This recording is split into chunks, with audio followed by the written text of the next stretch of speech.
The first time I realized something was wrong, the passport was still warm in my hand. Not warm like a body. Warm like paper that just came out of a machine. It's a strange thing to notice, but that's how this job works. Your mind latches onto small details when it doesn't want to face a larger one. The lamination hadn't cooled yet. The edges were sharp. Perfect. Too perfect.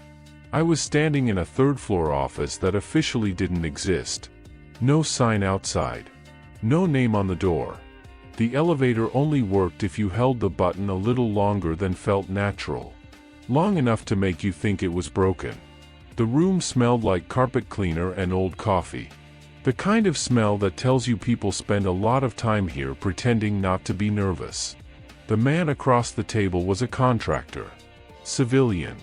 Mid-30s maybe. Clean haircut. He kept adjusting his sleeves even though they were already straight. He didn't look at me directly when he spoke. "One more?" he asked. He slid another passport across the table. Different country. Different name. Same face. I didn't react. I didn't let my eyes linger. That part of me had been trained away years ago.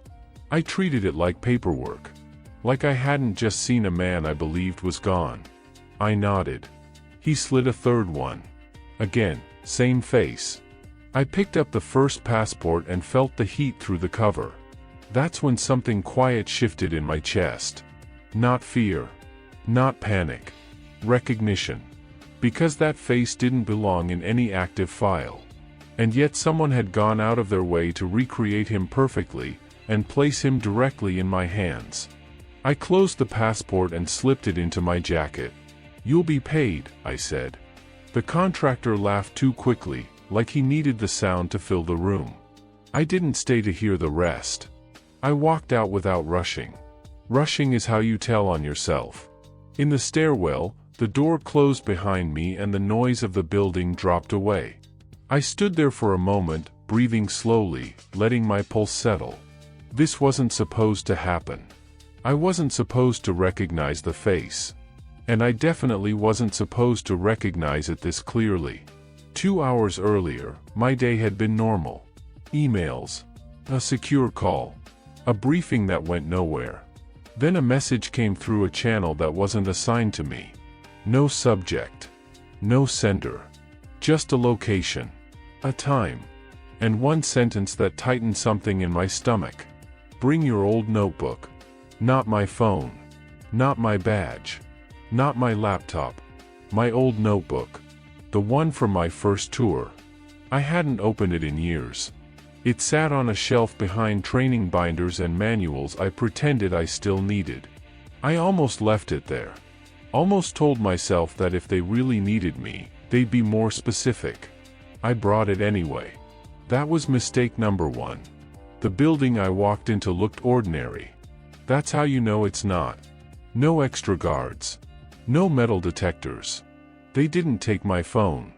They didn't even ask for ID. That's when I understood this wasn't about security. It was about isolation. A man in a blue shirt met me by a door that looked like a utility closet. No badge. No visible weapon. He smiled like we'd met before, even though I knew we hadn't. "Appreciate you coming on short notice," he said. He led me down a hallway that didn't match the rest of the floor. You learn to feel those things after a while.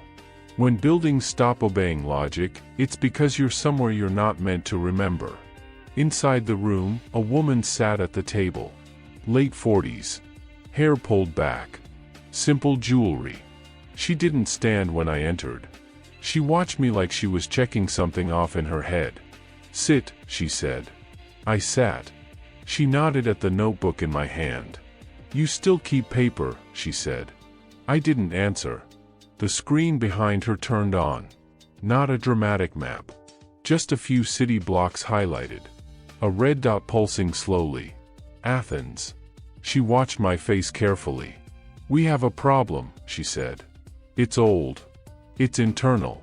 And it's starting to surface." That word stayed with me. Internal. The screen changed. A photograph appeared. The same face. The one now sitting inside my jacket on 3 different passports. You recognize him, she said. In passing, I replied. She didn't challenge it. She already knew the answer. He went by Vale, she said. At least with you. Vale. Not a real name. A label. A way to avoid writing down something complicated. She took my notebook without asking and flipped it open. Her fingers stopped on a page I hadn't looked at in years. Orchard. No direct contact. Trust the silence. Seeing my own handwriting made my throat tighten. We found that phrase again, she said. Last month. Embedded in traffic we don't control. That wasn't operational, I said carefully. It was shorthand.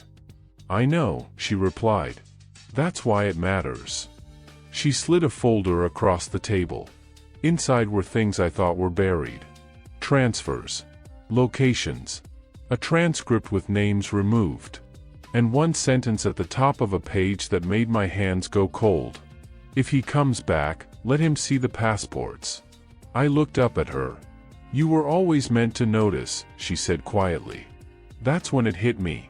Vale hadn't disappeared. He had been erased. And someone had decided it was time for me to remember. The woman didn't rush after that. She let the silence sit between us. Not the awkward kind. The kind that waits to see who breaks first. I stared at the photo on the screen. The face hadn't changed much. Older, maybe. A little harder around the eyes. But it was him. No doubt about it. You're wondering why this is coming back now, she said. I didn't answer, but she was right. Vale was never supposed to survive the paperwork, she continued. He wasn't supposed to become a name. He was supposed to become a footnote. She stood up and walked to the screen, pointing at the image like it was a diagram. He wasn't recruited the normal way. No formal pitch. No signed understanding. He volunteered information because it benefited him to do so. People like that don't last, I said. She nodded. Unless someone makes them last. That was the first time I felt the room tilt slightly. She explained it slowly. Too slowly to be accidental. Vale wasn't just an access point. He was a mirror. He saw things inside the system that weren't meant to be seen. Budget anomalies. Unofficial tasking. People whose names kept appearing in places they shouldn't. He didn't threaten us, she said. That's the part people get wrong. He just understood us. Understanding is more dangerous than anger. He knew when to stay quiet, she added. And when silence becomes leverage. I remembered the way Vale spoke back in Athens. Calm. Patient. Never rushed. Like he knew the ending already. You think he's leaking now, I said. No, she replied. We think someone is using his shadow. That sat badly. The man in the blue shirt finally spoke. Someone inside is replaying old operations, he said. Using outdated tradecraft to move current material. It's sloppy. Why use my work? I asked. They both looked at me. Because it worked, the woman said. And because you never question why. That one landed. Athens in 2014 wasn't dramatic. No gunfire. No car chases. Just heat, crowds, and long afternoons pretending to be someone else. I was new then. Still believed effort could protect you. Still believed that if you followed the rules, the system would do the same. Vale was introduced to us through layers. He never pushed. Never asked for protection. He just delivered. Procurement routes. Names. Timelines. The first thing I noticed was how little he cared about being impressive. The second was how much he noticed everything else. He once corrected me on a cafe location I'd deliberately misstated. Better coffee 2 streets over, he said. Less police foot traffic. I hadn't asked. That should have bothered me more than it did.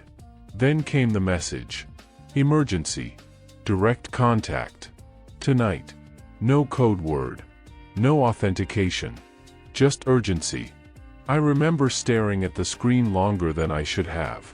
Feeling like I was being tested. I went to my supervisor. He didn't look up from his screen.